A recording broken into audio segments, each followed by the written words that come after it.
From time to time, it may be necessary to import a new form into your PerfectForms account.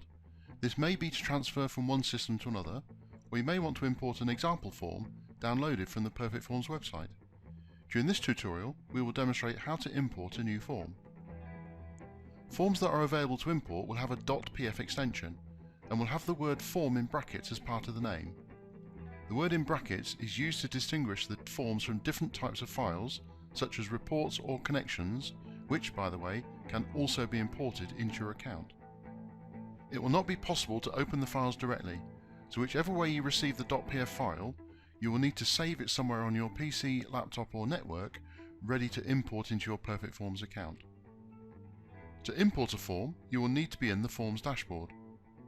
Click the Import button near the top of the left-hand panel to start the import wizard. Click the Browse button, locate and select the .pf file.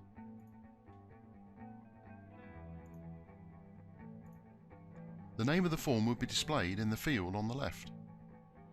Click the Next button. From the Enter the Name of the Form screen, you can modify the name of the form if required. Click the Next button again to import the form.